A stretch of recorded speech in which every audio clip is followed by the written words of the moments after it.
siang untuk kita semua.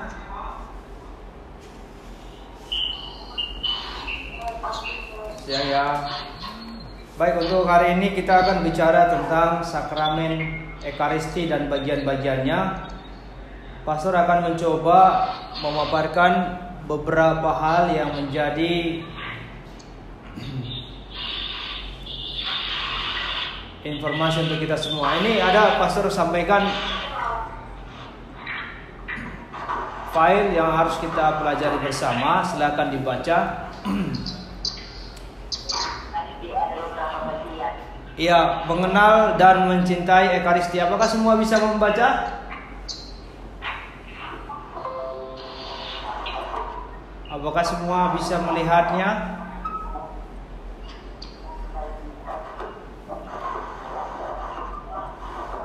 Pak Paulus, apakah bisa membaca apa yang saya bagikan?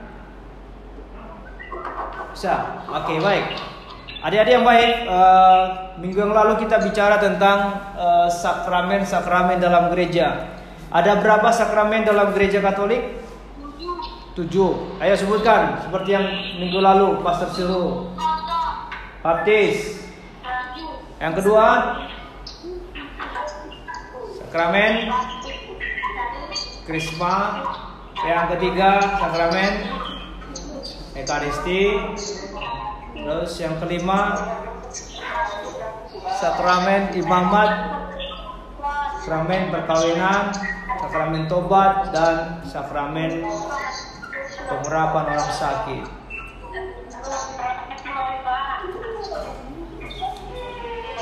Nah, pada siang ini kita secara khusus akan berbicara tentang sakramen Ekaristi atau perayaan Ekaristi sebagai sumber dan puncak kehidupan Kristiani.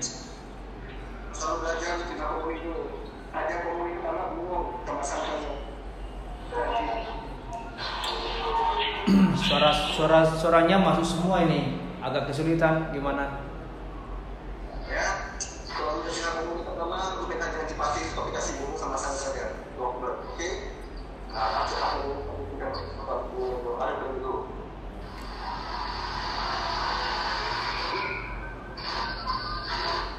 Selagi masih ada suara yang masuk, saya akan mengajar.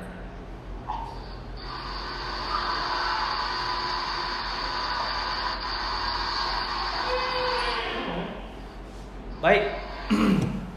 Kita akan berbicara tentang perayaan Ekaristi sebagai sumber dan puncak kehidupan Kristiani.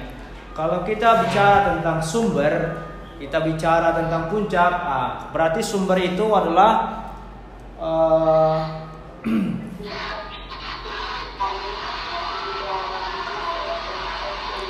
sumber itu adalah sesuatu atau tempat di mana kita mendapatkan Oke, kita doa Angelus dulu.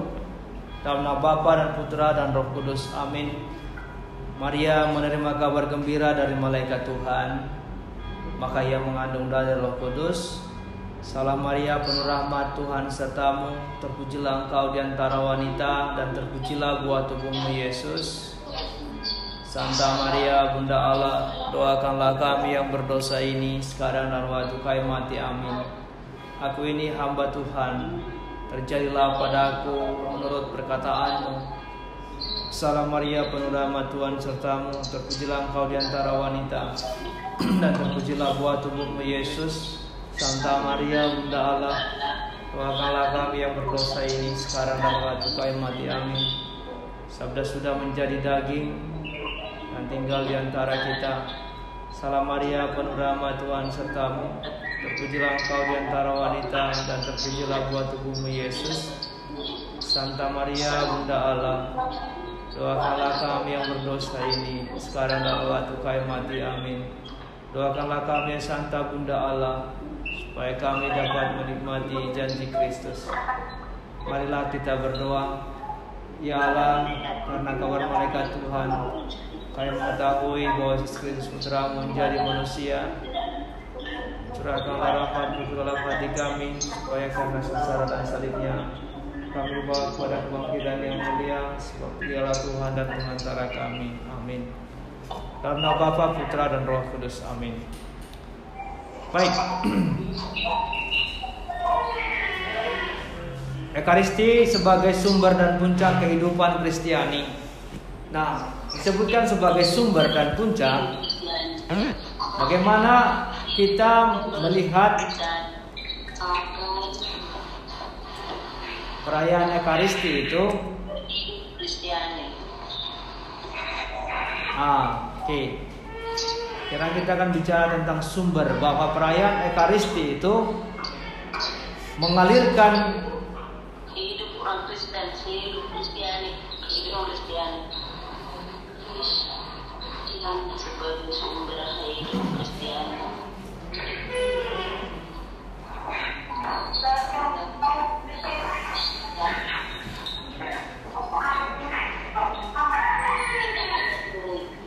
Berapa kali di sini?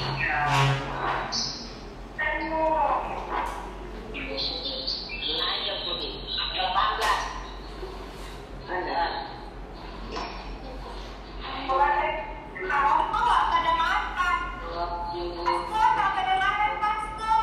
Ya.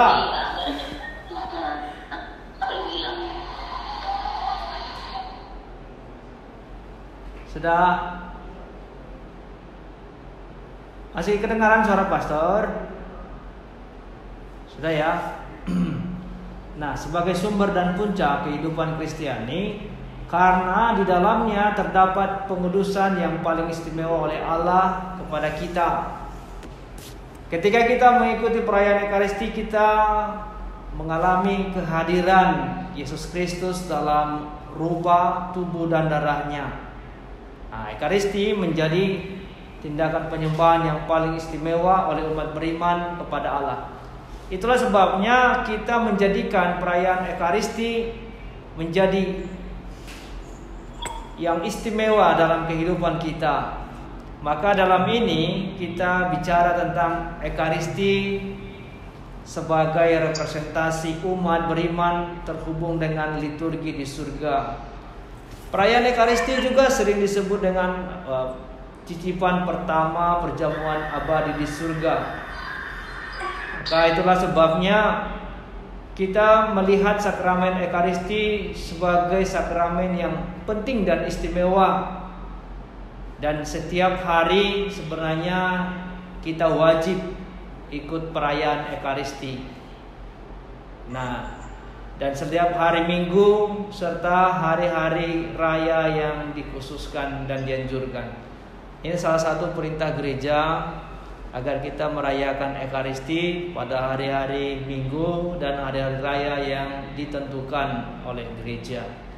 Kak, adik-adik yang baik, mengapa kita perlu ikut pelajaran komuni pertama? Adalah alasan kita untuk mengikuti pelajaran komuni pertama ini agar kita disiapkan sejak semula, sehingga kita yang akan menerima perayaan, menerima Ekaristi sebagai sumber dan puncak kehidupan kita, memampukan kita menjadi pribadi-pribadi Kristus. Nanti akan pastor jelaskan bagaimana tubuh Kristus yang kita terima, kemudian kita makan, dan Kristus tinggal di dalam diri kita, menjadikan kita juga siap untuk dibagi-bagi atau siap untuk meneladani Kristus dalam kehidupan kita. Dalam ajaran gereja Katolik, sakramen Ekaristi berasal dari Yesus sendiri. Nah, dalam kitab suci, pada perjamuan malam terakhir bersama murid-muridnya, Yesus berpesan, "Inilah tubuhku yang diserahkan bagi kamu, perbuatlah ini menjadi kenangan akan aku." Demikian juga Yesus berkata, "Cawan ini adalah perjanjian baru oleh darahku yang ditumpahkan bagimu." Nah, perintah Yesus inilah yang kita lanjutkan dan kita kenangkan sampai hari ini. Perbuatlah ini menjadi peringatan akan daku.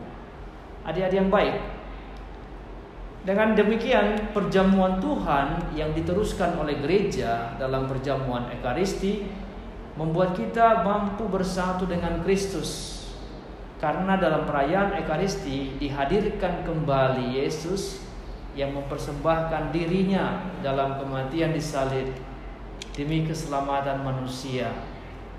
Ini perintah Yesus untuk kita. Sekali lagi, perbuatlah ini sebagai kenangan akan aku. Adik-adikku, ketika kita sekarang mengikuti pelajaran komuni pertama ini, kita dipersiapkan sejak semula untuk berani mengambil bagian dalam perayaan Ekaristi dan siap untuk berkorban, bagaimana Kristus juga berkorban untuk keselamatan dunia dan umat manusia. Perubahan roti menjadi anggur, perubahan roti menjadi tubuh Kristus dan anggur menjadi darah Kristus, itulah yang kemudian kita terima dengan kata amin. Yang menjadi pelayan sakramen Ekaristi adalah imam dan uskup yang bertindak selaku Kristus yang lain. Baik, adik-adikku yang baik, beberapa waktu yang lalu Pastor Cesar telah mencoba membantu kita apa yang terjadi dalam perayaan Ekaristi, apa yang kita lakukan. Nah, dalam perayaan Ekaristi kita awali dengan masuk ke dalam gereja, mengambil air suci, kemudian menandai tubuh kita, menandai badan kita dengan tanda salib, dengan air yang telah kita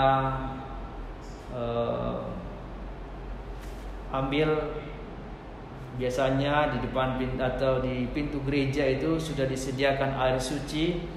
Maka kita menandai tubuh kita, menandai diri kita dengan tanda salib, karena kita telah dibebaskan dari dosa berkat pembaptisan. Kemudian setelah sampai dalam gereja, kita membungkukkan badan atau berlutut sebagai ungkapan penyembahan kepada Tuhan.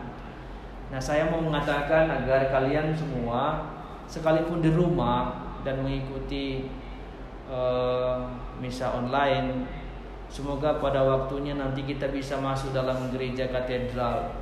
Untuk kalian, sikap untuk membungkuk dan berlutut itu harus kalian sungguh-sungguh latih.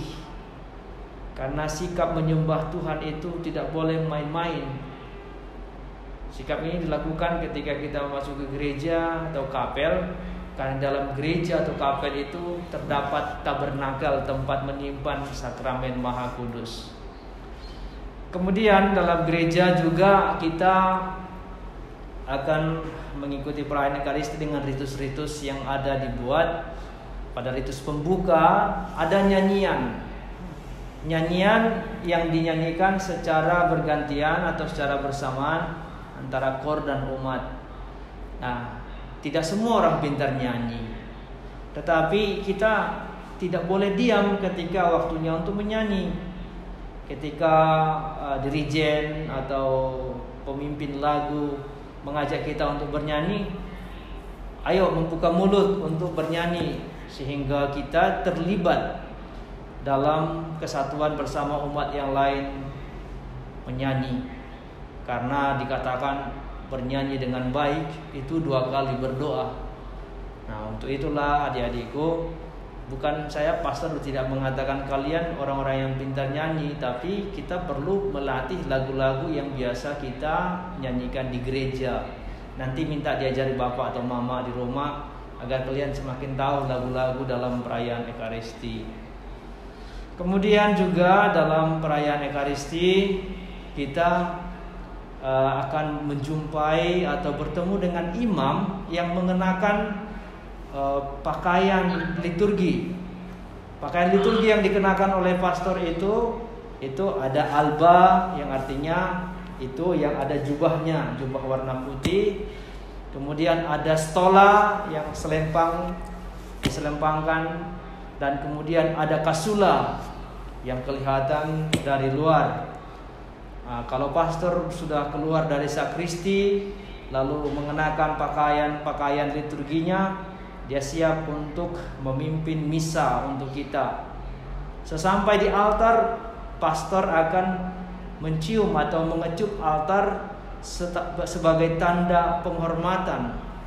Karena altar itu adalah simbol pengorbanan diri Yesus Dan disitulah nanti kita akan mengadakan perayaan Ekaristi, di mana roti dan anggur diubah menjadi tubuh dan darah Yesus. Maka itu. Nah, selanjutnya dalam perayaan Ekaristi ada tanda salib. Yang tadi sudah pastor katakan, ketika di pintu gereja disediakan air suci, ambillah itu, lalu kemudian tandai dirimu dengan air suci itu dengan tanda salib sebagai penghayatan akan pembaptisan. Juga ketika pastor sudah mengecup altar, lalu memulai perayaan dengan membuat tanda salib. Dalam nama Bapa dan Putra dan Roh Kudus. Nah, lalu umat menjawab, amin. Nah, artinya ketika pastor mengajak kita untuk memulai Ekaristi, kita mengatakan amin. Lalu pastor berkata, Tuhan sertamu. Kita akan menjawab, dan sertamu juga. Dialog semacam ini akan terjadi selama perayaan Ekaristi. Pastor berbicara, umat juga menjawab. Itulah yang disebut dengan dialog. Nah, dialog artinya percakapan. Percakapan. Jadi kalau satu orang berbicara itu bukan dialog. Harus lebih dari satu orang, itu dialog.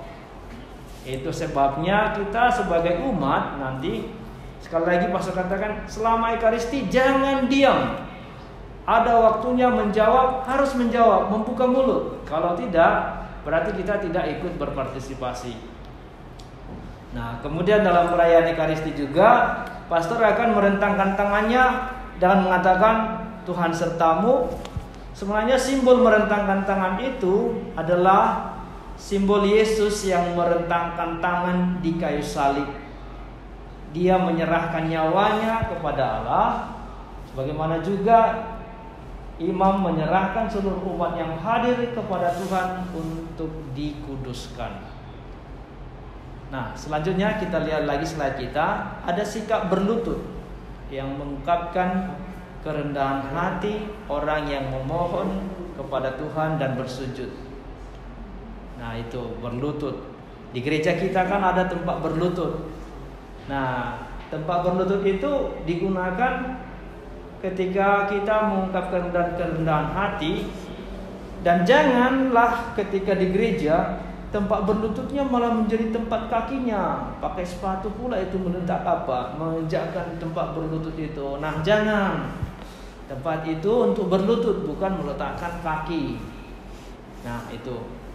Juga ketika kita berlutut menghadap altar atau menghadap tabernakel, kita berlutut dengan sungguh-sungguh.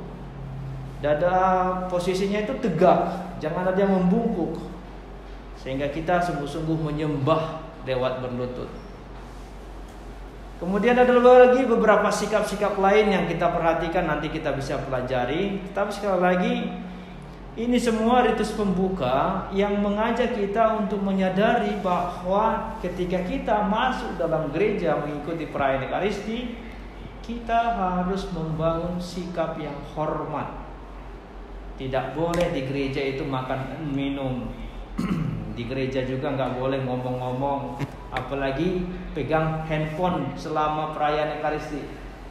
Nanti saya minta kamu semua untuk calon-calon komuni pertama diajari oleh orang tuanya, selama Ekaristi anak-anak tidak diperbolehkan untuk memegang handphone, atau lebih kerasnya tinggalkan di rumah handphonenya, tidak usah dibawa ke gereja selama perayaan Ekaristi, atau mungkin gampangnya tinggalkan di mobil atau simpan di tas. Jadi kita sungguh-sungguh bertemu dengan Tuhan dengan perayaan Ekaristi. Jangan tergoda dengan barang-barang lain atau hal-hal yang membuat kita tidak masuk dalam keheningan. Kemudian dalam perayaan Ekaristi juga ada bacaan-bacaan,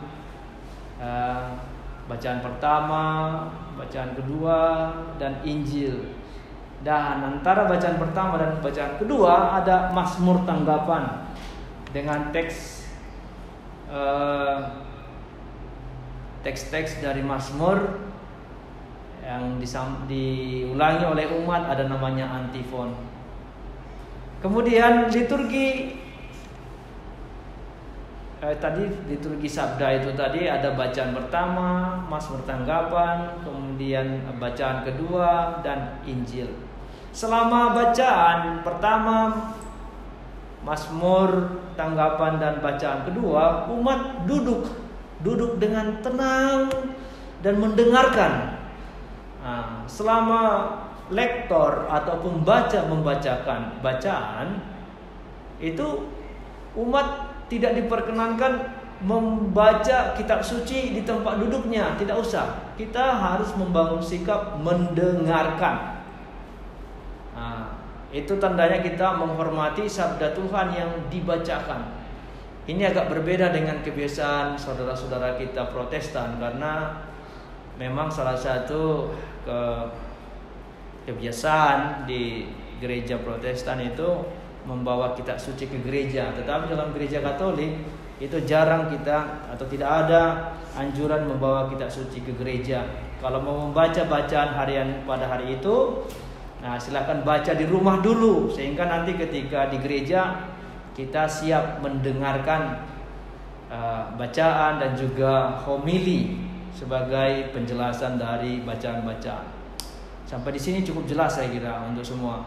Jadi ketika bacaan kita harus duduk dengan tenang, mendengarkan, dan kita mengikuti bacaan-bacaan itu sampai kemudian pada waktu dinyanyikan haleluya, kita harus berdiri dan mendengarkan Injil.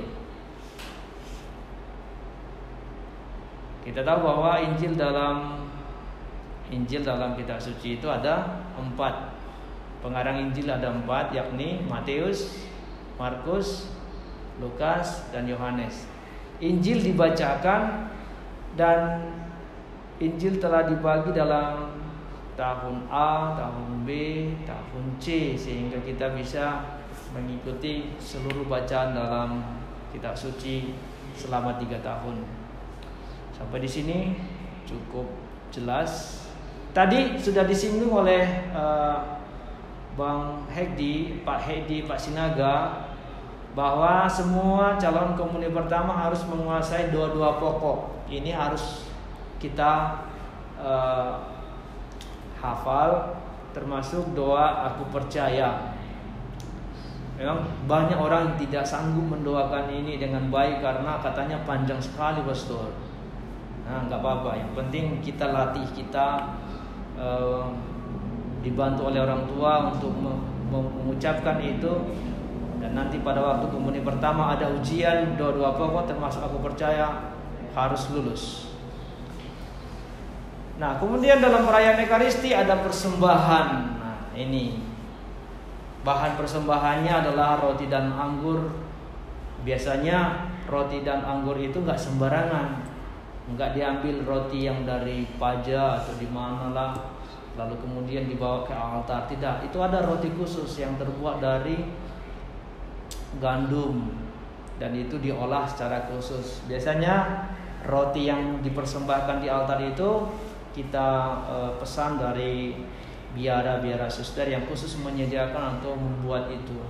Anggur juga demikian, tidak sembarang anggur seperti yang dijual di mana-mana itu atau di toko-toko minuman. Tidak, ada anggur khusus yang kemudian dijadikan sebagai bahan persembahan.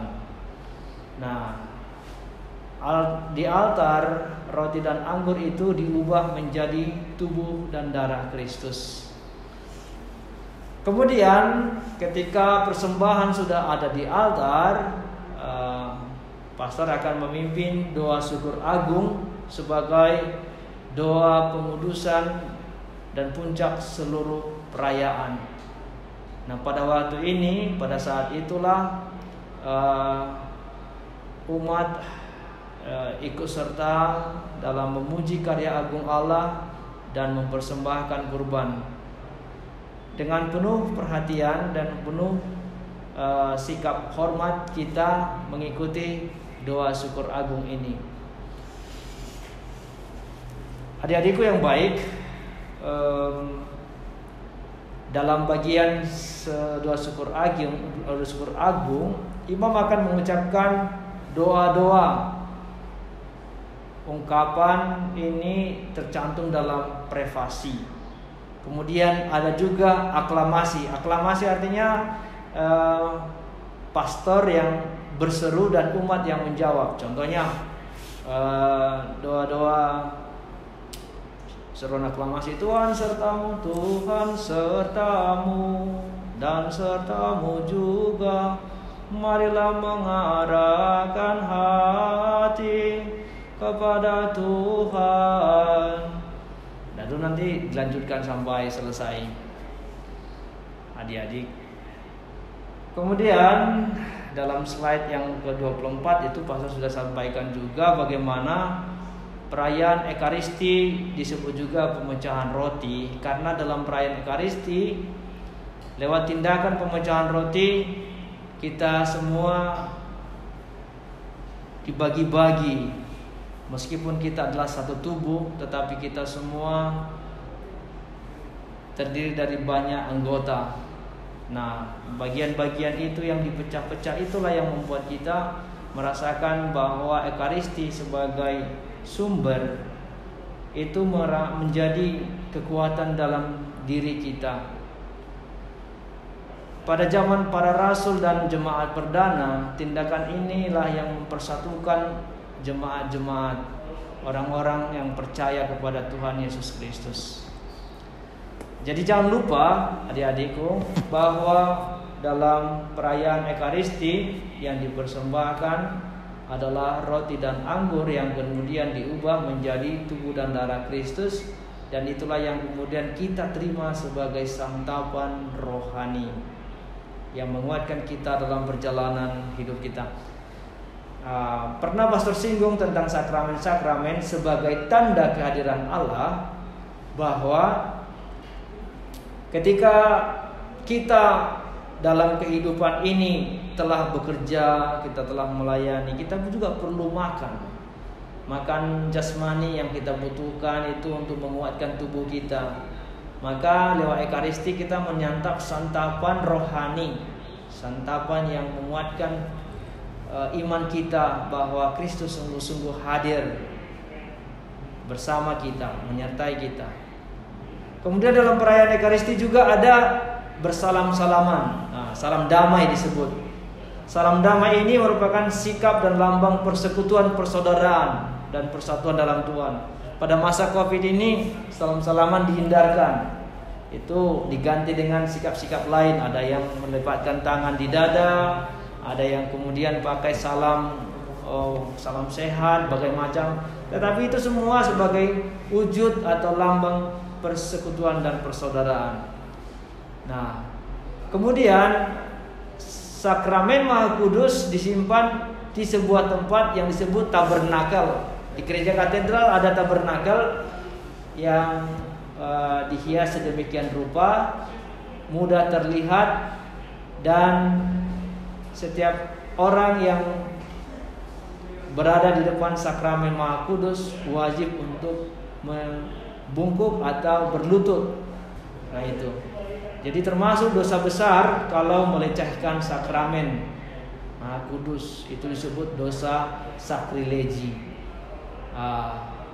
Lalu kemudian dalam perayaan Ekaristi kita juga akan berbaris ke depan untuk menerima atau menyambut tubuh Kristus.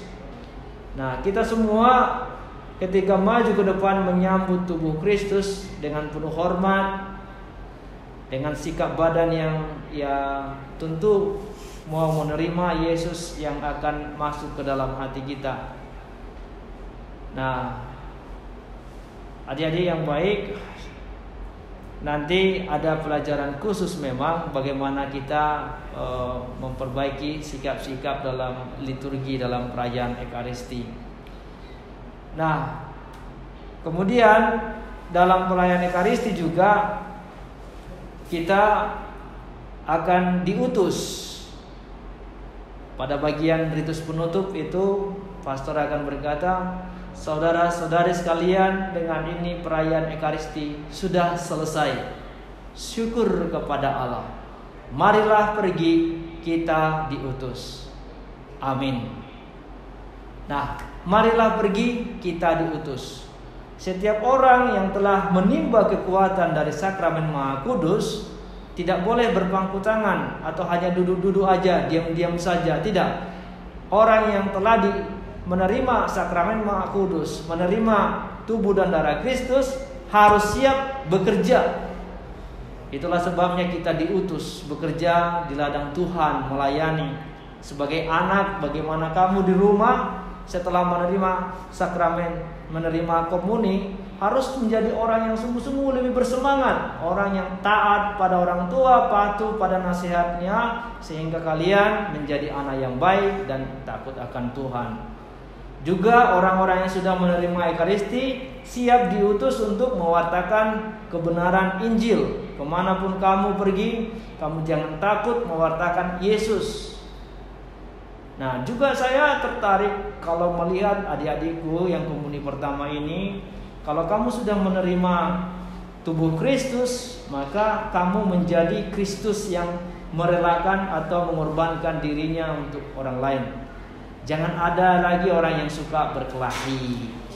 Jangan ada lagi yang suka menjelek-jelekkan temannya. Tetapi kalau orang yang sudah diutus dan menjadi sahabat-sahabat Kristus yang telah menerima tubuh Kristus, kamu menjadi anak-anak yang sungguh-sungguh membawa damai dan sukacita. Ini yang bisa saya sampaikan seputar perayaan atau sakramen Ekaristi sebagai sumber dan puncak kehidupan Kristiani. Poin lagi, satu hal lagi, nanti saya minta agar Pak Rodi dan teman-temannya di seksi katekese tetap mengarahkan agar setelah menerima komuni pertama nanti, anak-anak ini sedapat mungkin wajib setiap hari Minggu untuk mengikuti perayaan Ekaristi. Kalau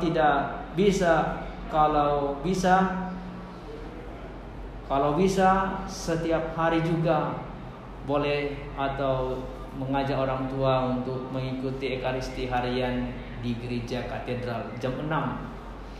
Nah, inilah yang membuat kita sungguh-sungguh mengalami bahwa dalam perjalanan hidup kita Tuhan hadir, tidak pernah meninggalkan kita. Dia memberi makanan surgawi kepada kita agar kita kuat dan semangat untuk bekerja.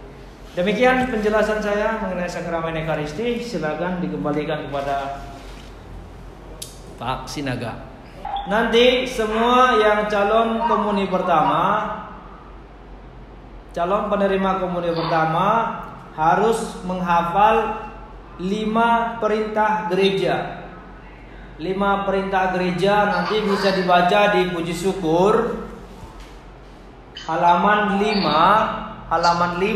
nomor 7.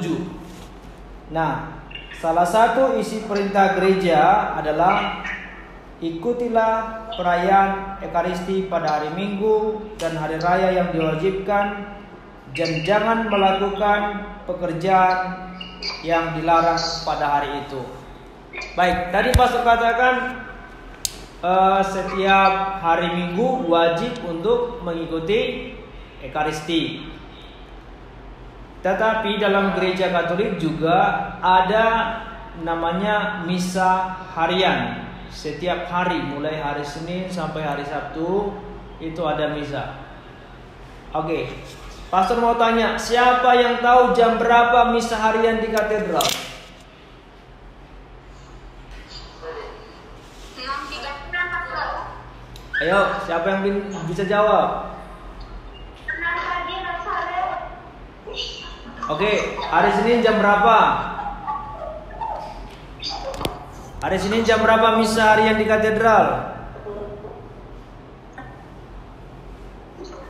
Ada yang tahu? Hari Senin jam 6, bagus. Hari Selasa?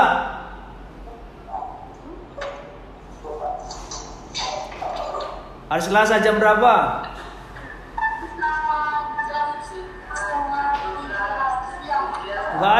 Gak ada siang. Pokoknya dari hari Senin sampai hari Kamis itu misa pagi. Jam berapa? Jam 6, bagus. Jadi hari Senin, hari Selasa, hari Rabu, hari Kamis misa di katedral itu jam 6. Lalu hari Jumat itu ada misa jam 6 sore. Hari Sabtu ada misa jam 6 pagi. Maka misa harian di katedral kecuali hari Jumat itu diadakan pada pukul 6 pagi. Itulah sebabnya pastor pada kesempatan ini ada 33 orang di sini saya lihat, ada 31 orang yang peserta calon komuni pertama. Berapa ya? Nanti semua ini kalau boleh diajak oleh orang tuanya untuk mengikuti misa harian di katedral setiap jam 6 pagi. Kalau boleh. Itu. Oke. Pertanyaan pastor tadi, ada berapa perintah gereja?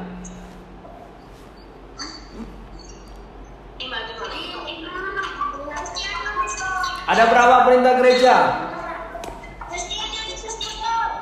Berapa ini? Oke, ada berapa perintah Allah? 5. Kok 5 lagi? Berapa perintah Allah? 10. Berapa perintah gereja? Berapa sakramen dalam gereja Katolik? Oke, bagus. Oke, berapa pastor di katedral?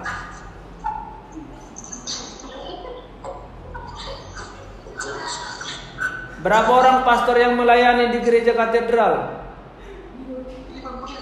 57.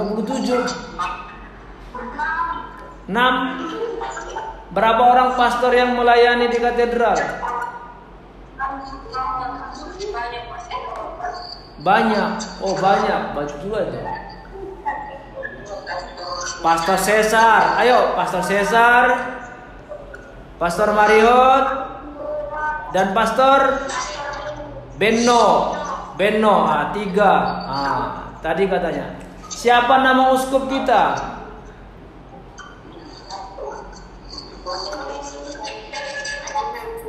Siapa nama uskup kita? Tadi katanya.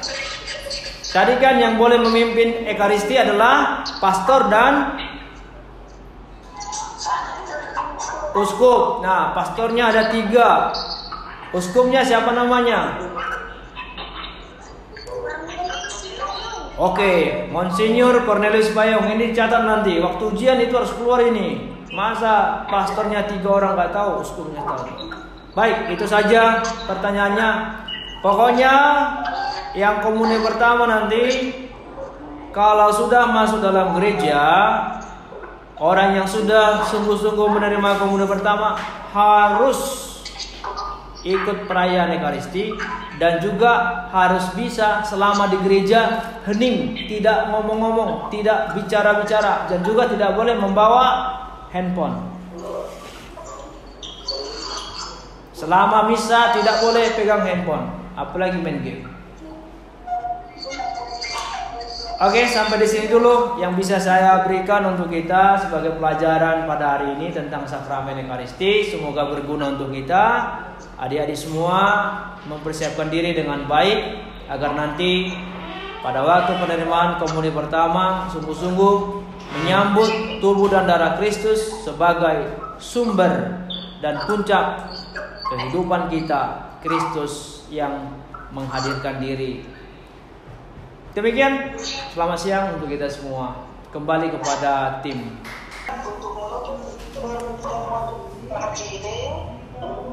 Kita mohon segera Maria kembali untuk menolong dengan doa sekaligus berkat penutup kepada pasukan kami persilakan. Baik, mari kita mengambil sikap berdoa. Kita lipat tangan, kita tutup mata. Dalam nama Bapa dan Putra dan Roh Kudus, amin. Tuhan, sumber kehidupan kami, Engkau mengutus Yesus Putramu yang menyerahkan tubuhnya dan darahnya sebagai santapan bagi kami, anak-anak-Mu.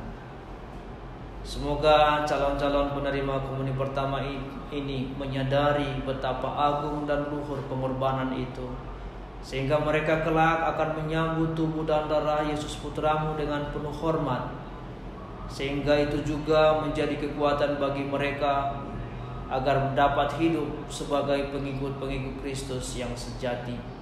Berkatilah kami dan orang tua yang mendampingi anak-anak kami ini. Semoga mereka dengan penuh kesabaran mendampingi, mengajari, dan membimbing mereka sehingga anak-anak ini tumbuh menjadi anak yang baik dan takut akan Engkau. Kami akan menyelesaikan sesi pembelajaran pada siang ini. Kiranya Roh Kudus-Mu yang mengajari kami untuk melakukan apa yang terbaik dalam hidup kami. Berkatilah kami dalam istirahat kami, dalam makan siang kami, dan juga dalam kegiatan-kegiatan yang masih akan kami lanjutkan. Kau kami puji kini dan sepanjang segala masa. Amin. Tuhan sertamu. Semoga saudara-saudari sekalian, keluarga kita, rencana-rencana kita sepanjang hari ini diberkati oleh Allah yang Maha Kuasa, Bapa dan Putra dan Roh Kudus. Amin. Oke, selamat siang semua. Terima kasih.